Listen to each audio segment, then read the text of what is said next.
प्यारे बच्चों नमस्कार। मैं कृष्णकांत त्रिपाठी अपने चैनल में आपका स्वागत करता हूं। कक्षा 12 गणित में हम लोग पढ़ रहे थे प्रश्नावली 1.1, जिसके पहले सवाल का पहला पार्ट हम लोगों ने कर लिया था। दूसरा सवाल हमारा है प्राकृत संख्याओं के समुच्चय n में r बराबर x comma y such that y बराबर x प्लस 5 तथा x इज लेस देन 4 द्वारा परिभाषित संबंध r के बारे में बताना है। तो नेचुरल नंबर प्राकृतिक संख्याओं के बारे में तो आप जानते ही होंगे। प्राकृतिक संख्याएं क्या होती हैं? गिनती के लिए प्रयोग की जाने वाली संख्याएं प्राकृतिक संख्याएं होती हैं। सबसे पहले आपको सवाल समझ में आना चाहिए क्या होता है। आप देखो, हमसे कह रहा है कि x इज लेस देन 4, तो r निकाल लो। पहले x का मान क्या होगा? x का मान होगा 1 2 3 लेस देन 4, यानी कि 4 से कम रखना। तो y का मान क्या होगा? y बराबर है x प्लस 5। अब 1 रख दें तो आएगा 6, 2 रख दें तो 7 और 3 रख दें तो 8।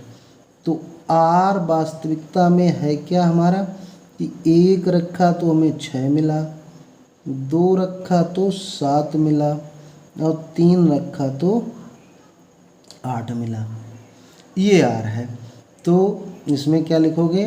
1 1, मतलब स्वयं का अवयव स्वयं से रिलेटेड नहीं है, इसलिए r स्वतुल्य नहीं है। 1,6 बिलोंग्स टू r, लेकिन 6,1 does not belongs to r। मतलब एक अवयव दिखा दें वही पर्याप्त होता है, सममित नहीं। और तीसरी बात, 1,6 a, b, c कहीं है ही नहीं, c, a। तो यानी कि a, b belongs to r। r में ऐसे लिख दो, r में कोई भी अवयव इस प्रकार नहीं है, इस प्रकार नहीं है कि a, b belongs to r तथा b, c belongs to r इम्प्लाइज a, c belongs to r। इस तरह से कोई अवयव नहीं है, अतः r संक्रामक भी नहीं है, संक्रामक भी नहीं है। तो आई होप आपको सवाल समझ में आया होगा। सवाल समझ में आ गया है तो वीडियो को लाइक कर दीजिए, चैनल को सब्सक्राइब नहीं किया है तो सब्सक्राइब कर लीजिए, बेल आइकन ज़रूर दबा दीजिए ताकि मैं वीडियो डालूं और आपको नोटिफिकेशन प्राप्त हो जाए। यहाँ सवाल आपको बहुत अच्छी तरह से समझाए जाते हैं। एक समुच्चय दिया है a बराबर, अगला पार्ट देखते हैं, 1 2 3 4 5 6 x y such that y भाज्य है x से। r में हमको वो अवयव लेने हैं जिसमें पहले का भाग दूसरे में चला जाए। तो 1 का भाग 1 में स्वयं जाता है, 2 का भाग 2 में स्वयं जाता है, 3 का भाग 3 में स्वयं जाता है, 4 का भाग 4 में स्वयं जाता है, 5 का भाग 5 में स्वयं जाता है और 6 का भाग 6 में स्वयं जाएगा। फिर 1 का भाग सब में जाएगा, 1 का भाग 2 में भी जाएगा, 1 का भाग 3 में भी जाएगा, 1 का भाग 4 में भी जाएगा, 1 का भाग 5 में भी जाएगा और 1 का भाग 6 में भी जाएगा। तो ये अवयव हो गया। फिर देखो, 2 का भाग 4 में जाएगा और 2 का भाग 6 में जाएगा। फिर 3 का भाग 6 में जाएगा और 4 5 6 ये फिर आपस में संबंधित नहीं होंगे। तो इतने अवयव हो गए हमारे, जो दूसरे अवयव को करें, क्या करें, विभाजित। y भाज्य लिखा है, y भाज्य है x से। तो देखो इसमें क्या लिखेंगे, स्वतुल्यता लिखेंगे। स्वतुल्यता की जांच करेंगे तो क्या होगा, स्वतुल्य। चूँकि 1 1 बिलोंग्स टू R, अतः R स्वतुल्य है। R स्वतुल्य है। 1 1 का मतलब ये नहीं हुआ कि केवल 1 ही है। For all 1 belongs to A, मतलब सभी अवयवों के लिए है। 1 भी, 2 2 भी, 3 3, 4 4, 5 5 भी है। दूसरा देखो, सममित देखना है। सममित जब देखेंगे तो सममित के लिए क्या होना चाहिए? उल्टा होना चाहिए। 1 2 का उल्टा कहीं नहीं दिख रहा। 1 2 बिलोंग्स टू R, परंतु 2 comma 1 does not belongs to R, तो इसलिए सममित नहीं हुआ। तीसरा, बहुत सरल है ये तो सवाल। 1 2 और 2 4, तो 1 4 है। 1 2 2 6, तो 1 6 है। 1 3 और 3 6, तो 1 6 है। तो ये सारे अवयव मिल रहे हैं। क्या लिखोगे? 1 2, 1 दिखा दो। 1 2 बिलोंग्स टू R तथा 2 4 बिलोंग्स टू R, इम्प्लाइज 1 कामा 4 बिलोंग्स टू R, अतः R कैसा है? संक्रामक है। संक्रामक है। चौथा पार्ट हमारा इसका, समस्त पूर्णांकों के समुच्चय में R बराबर x comma y such that x minus y एक पूर्णांक है द्वारा परिभाषित संबंध। अब सबसे पहले ये लिखा होता है जो, ये आपके दिमाग में होना चाहिए। क्या होता है पूर्णांक? पूर्णांक क्या होते हैं? सभी ऋण की संख्याएं, 0 और धन की संख्याएं, ये सब क्या होते हैं? ये सब पूर्णांक होते हैं। इनकी बात कर रहा है।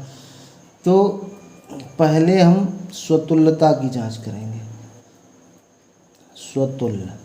अब मान लेते हैं x बिलोंग्स टू z, कोई एक पूर्णांक है x, तो x परिभाषा के अनुसार बिलोंग टू z होगा, इम्प्लाइज इसकी क्या लिखा? x minus y. अब y की जगह पे हमें x है बराबर 0। 0 एक पूर्णांक है, एक पूर्णांक है, ये 0 रहा। अतः यानी कि स्वयं का अवयव, प्रत्येक अवयव स्वयं से रिलेटेड होगा। अतः R कैसा है? स्वतुल्य है। परिभाषा केवल आपको याद हो और जो परिभाषा उसमें दी गई है संबंध की, उसके अनुसार करते जाइए। नंबर 2 क्या करेंगे? सममित। सममित में क्या होता है? 2 अवयव लेते हैं, x y belong to z। पहला तो हम मान लेते हैं x comma y belongs to z। इसका मतलब क्या हुआ कि x माइनस y एक पूर्णांक है। एक पूर्णांक है। अगर इसमें x माइनस y एक पूर्णांक है, इसमें माइनस चिन्ह कॉमन ले लें तो y माइनस x भी एक पूर्णांक होगा, भी एक पूर्णांक होगा। जैसे इसमें माइनस का 4 लिखा है तो प्लस का 4 भी एक पूर्णांक है। तो अगर हम, इसका मतलब ये भी तो होगा कि y माइनस एक्स भी एक पूर्णांक होगा। माइनस चिन्ह हटा दें, एक पूर्णांक होगा। तो इसका मतलब हम कह सकते हैं कि y comma x belongs to R, अतः R सममित है। सममित है। अब लास्ट बात हमको सिद्ध करने को रह गई, संक्रामक। संक्रामक। संक्रामक में क्या करते हैं? 3 अवयव ले लेते हैं, x y z belongs to z। x comma y belongs to R, इसका मतलब x माइनस y एक पूर्णांक। y कामा जेड ले लो belongs to R implies y minus Z एक पूर्णांक। अब ये बात हमें बताओ कि जैसे ये पूर्णांकों का समुच्चय हमने लिखा था -4 -3 -2, कोई दो पूर्णांक हम जोड़ें -4 -3 जोड़ें तो -7 ये भी तो पूर्णांक ही होगा, या -4 -2 जोड़ दें तो -2 भी तो एक पूर्णांक ही होगा। तो यानी कोई दो पूर्णांक होंगे, ये समीकरण 1 ले लो, समीकरण 2 ले लो।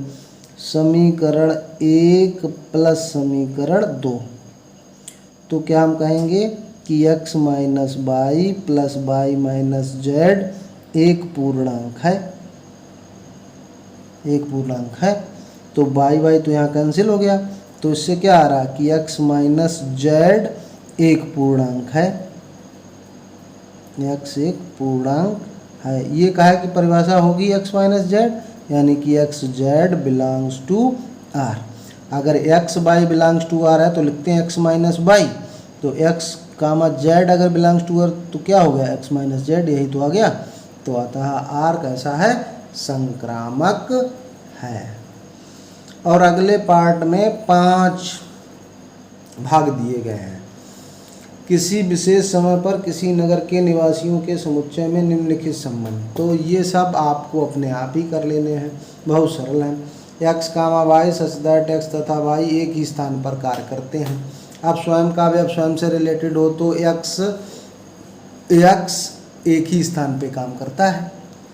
x कामा x का मतलब क्या होगा, x तथा x एक ही स्थान पर कार्य करते हैं। तो जब अकेला x है तो वो जहाँ पे काम करता है वहीं तो काम करता है। अब सम्मित सिद्ध करेंगे तो x कामा y, इसका मतलब x तथा y एक ही स्थान पर कार्य करते हैं। तो ये कहते हैं y तथा x एक ही स्थान पर कार्य करते हैं, तो एक ही बात तो हुई। फिर x कामा y, x तथा y एक ही स्थान पर कार्य करते हैं। y कामा z ले लें तो y तथा z एक ही स्थान पर कार्य करते हैं।